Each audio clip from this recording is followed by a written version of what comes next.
Sometimes the best studio session will be when you just have a great conversation and help that artist kind of sort through certain emotions, because I feel like in some ways songwriters can be a form of therapist. Sometimes it's just a really good chat and a hug, and that's the perfect bed for the next session to be the song.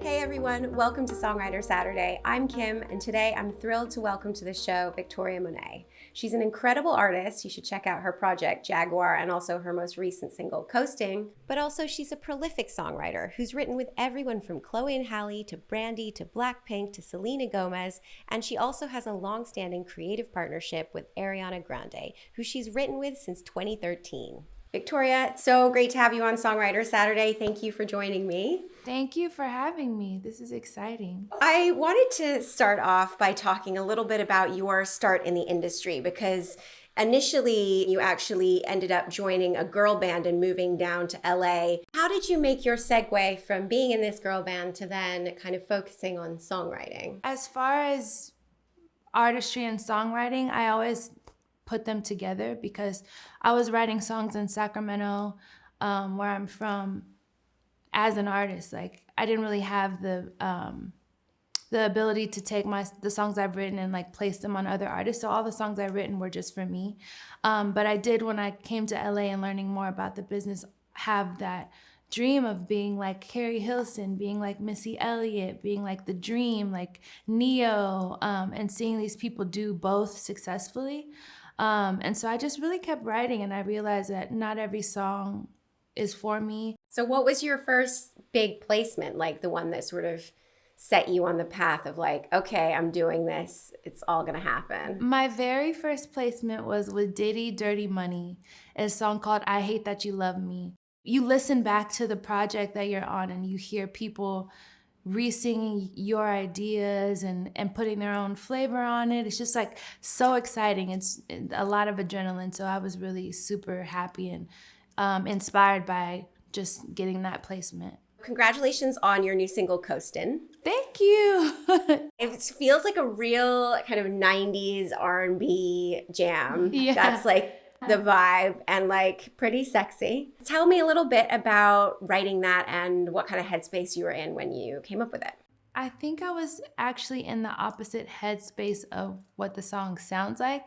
I wrote the song in the wintertime, first of all. I wrote the song very pregnant. So like, I think, and quarantined, we were still, we're still in the middle of a pandemic. So I think I just had to use the song more as escapism and try to imagine a world musically that I wanted to experience. So like, I want to be outside in front of the sun, like having a cocktail, because I also couldn't do that during pregnancy. So I really feel like that was me dipping into some of my favorite nostalgic moments and being like, how do I get there?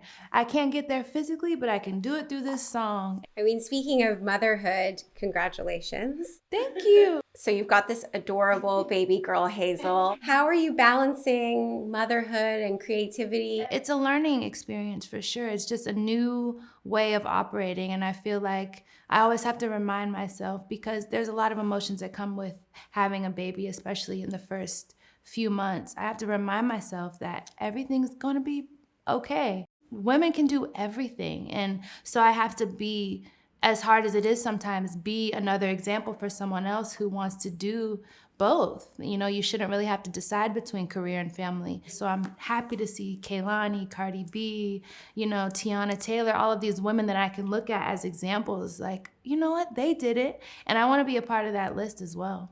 Yeah, it's like you've got two babies now that you're looking after, For sure. Yeah. You have a very long-standing relationship, writing collaborative relationship with Ariana Grande. She's also your friend. You wrote, a bunch of songs on Positions, and you guys collaborated on your song Monopoly. I'd love to hear about how that writing process came about and what sort of sparked the genesis of that song.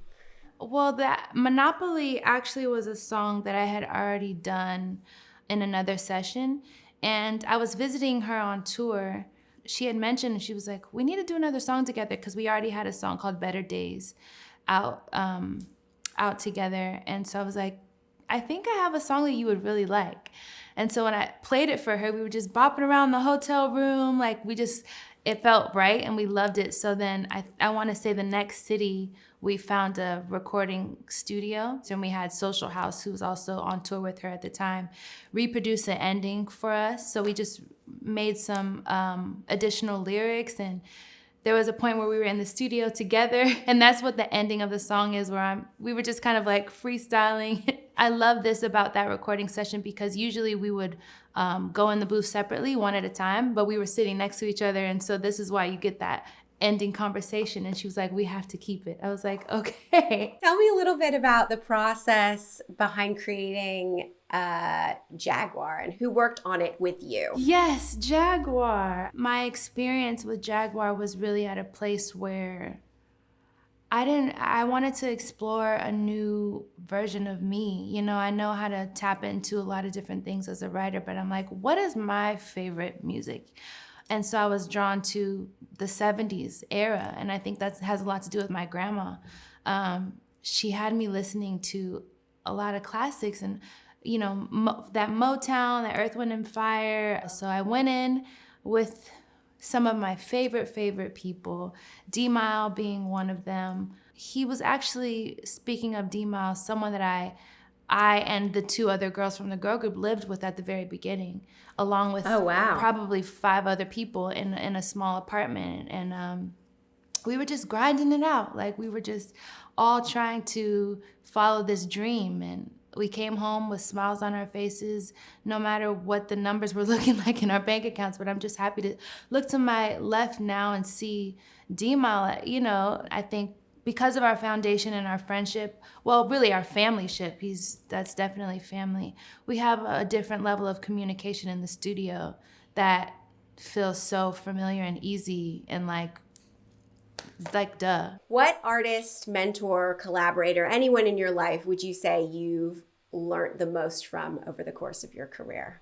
I learned so much from LaShawn Daniels. Rest in peace. He was the first person that ever vocal produced me, and I didn't even know that it was a thing. So, you know, he'd be in the talkback mic giving me examples of how to do it again, and very encouraging. He would sing it and I try to replicate how he sang it. I got to see his writing process.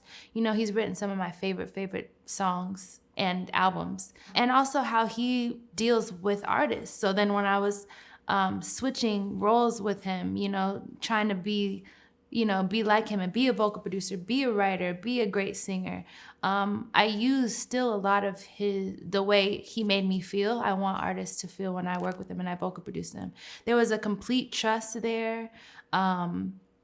He understood how to give me certain examples as a singer in the booth to make me feel a certain way, to emote and do it how he had imagined. And also he was great at comping vocals, like, okay, take this one from this line and this one from this line and putting them together. And I was just able to have a crash course by working with him for about 3 years on what that looks like.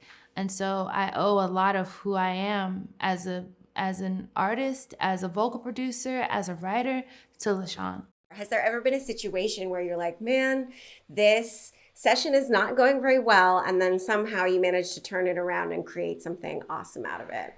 Yeah, for sure. I mean, I think a lot of times when people go into the studio, the main goal obviously is the song. Like, what is the song? What am I leaving with?